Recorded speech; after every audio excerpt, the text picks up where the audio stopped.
영장실질심사 때는 딸에게 미안하다라고 밝혔던 친모. 하지만 영장실질심사가 되기 전까지, 그러니까 붙잡히기 전까지 이 친모는 계속해서 딸을 원망해왔습니다. 심지어 이 계부가 딸에게 살해 전 성적 학대를 계속했음에도 불구하고 이 친모는 딸을 원망했습니다. 계부가 어떻게 했길래? 지난해 1월 이 계부인 김 씨가 사망한 A양에게 카카오톡 메시지를 보내죠. 자신의 신체가 노출된 사진, 자기 신체의 사진도 보내고 음란물도 보내고 너도 빨리 같은 사진을 찍어 보내라 라고 요구를 했다는 거예요. A양이 답장이 없자 욕설 등 재차 사진을 보내라 라고 요구를 합니다. 그리고 올해 3월에는요. A양을 야산으로 데려가 성폭행을 시도하고 지난달에는 이 김 씨가 A양에게 음란 사이트 인터넷 주소를 전송하기까지 합니다. 손수호 변호사님, 지금 뭐 더 정말로 좀 뭐랄까요? 저질스러운 행위들이 많았는데 저희가 차마 방송에서 다 말씀을 드릴 수 없는데 변호사님은 잘 아시잖아요. 어떤 것인지 사건에 대해서. 지금까지 확인된 것만 조금 전에 소개를 해주신 것 같고요. 그 이외에도 더 있지 않겠느냐라는 의문을 가지게 되는 상황입니다. 왜냐하면 그동안 여러 차례에 걸친 그런 행동들을 반복했다면 그 후에 적발 가능성을 이제 신고가 됐으니까 그 적발되고 처벌될 가능성을 염려해서 이러한 법원 목적의 범행을 끔찍한 범죄를 저지른 게 이제 설명이 되는 거거든요. 동기가. 그런데 단순히 저런 그 몇 차례의 그런 행위를 했다고 해서 과연 저렇게 아예 생명을 끊어버리는 저런 행동을 하는 게 과연 논리적으로 연결이 되겠느냐. 단순히 저 정도로 그치는 게 아니라 그 외에 밝혀지지 않은 것들이 훨씬 더 많지 않겠느냐라고 하는 그런 의문을 가지게 되는 것이고요. 당연하죠. 네, 그리고 또 안타깝게도 이제 피해자는 이미 사망했습니다. 그래서 피해자를 통해서 사실관계를 확인하는 게 어려운 상황이 된 거죠. 하지만 그렇다더라도 저렇게 SNS를 통하고 그리고 또 휴대전화를 통해서 연락을 주고받고 또 여러 가지 도화, 사진 등을 이제 전송했다면 그런 것도 증거가 남아있을 수가 있어요. 아니 친부한테 딸 교육을 잘 시키라 라는 말까지 했다면서 이 친모가 이런 일들이 벌어졌는데도 이 사건에서 여러 가지 일이 아주 안 좋게 이제 꼬여 들어간 원인 중에 하나가 바로 친모인데요.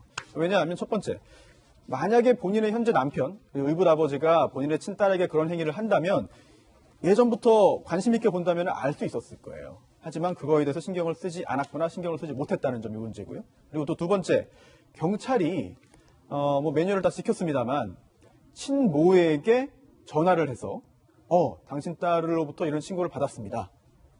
친부로부터 이런 신고 받았습니다. 라고 말을 한 점. 이 부분이 굉장히 아쉬운데요. 예. 왜냐하면 대부분의 경우에 이제 모성이 있습니다. 당연히. 그래서 어머니가 본인의 딸이 그러한 성적인 학대를 받고 여러 가지 범죄에 처했으면 당연히 딸 편을 드는 거예요. 당연하죠. 당연히 딸 편을 들고 오히려 그럼 어떻게 해야 그런 행위를 한 현재의 남편을 처벌할 수 있게 될까? 그렇죠. 이런 생각을 하고 그런 궁리를 하고 딸과 함께 그리고 또 이미 이혼을 했지만 전 남편과 함께 논의를 해서 대응하는 게 마땅하고 상식적인데 그런데 오히려 전 남편에게 딸 교육 좀 제대로 시켜라. 그렇습니다. 그래서 경찰도 모든 어머니는 그럴 것이다. 모든 아버지는 뭐 자녀를 위해서 행동할 것이다. 이런 고정관념 선입견을 가지면 안 될 것 같아요. 예. 이런 사례들이 나오고 있거든요. 맞아요. 따라서 누가 설령 친모라 하더라도 자녀에게 오히려 반대편에 설 수도 있다.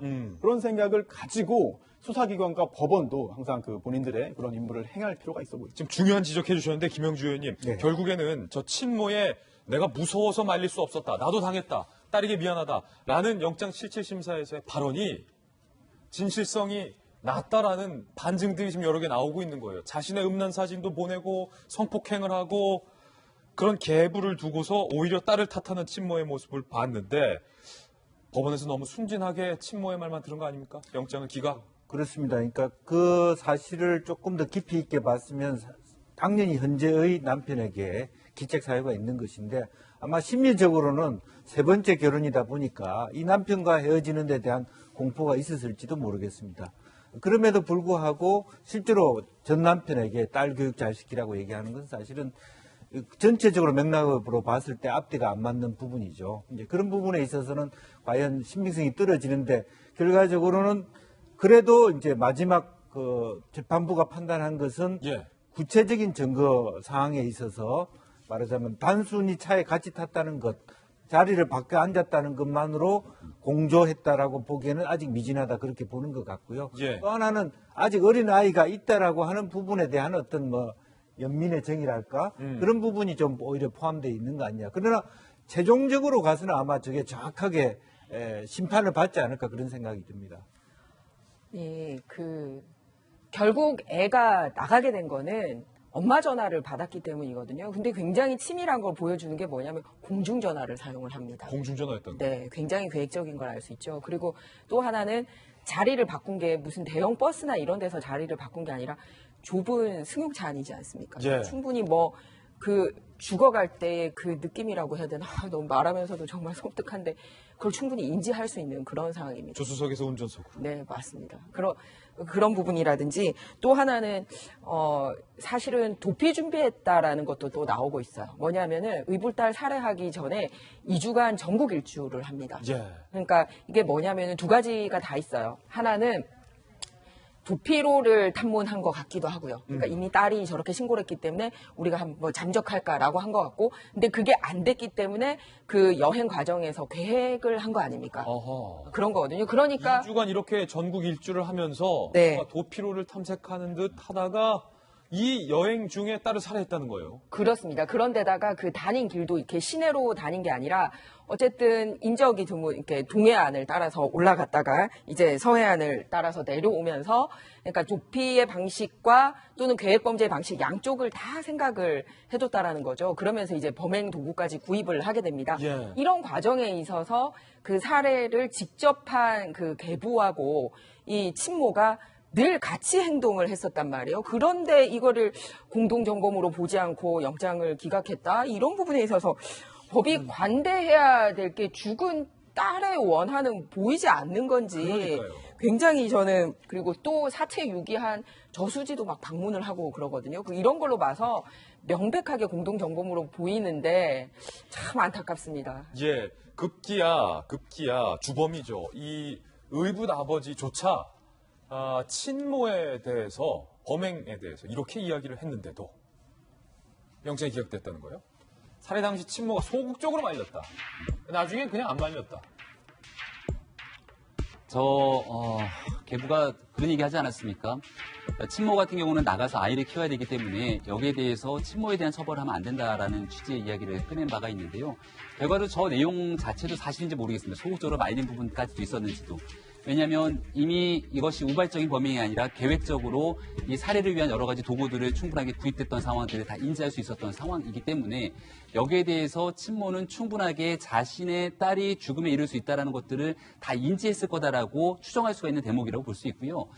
이래 보면은 과거에 이제 어금니 아빠 살인 사건을 혹시 기억하시는 분들이 있을지 모르겠습니다만은 당시 어금니 아빠가 딸의 친구를 집으로 유인해서 살해하는 과정 속에서 딸의 친구를 불러냈고 여기에 대한 사체 유기 등에도 같이 딸이 함께 한 적이 있습니다.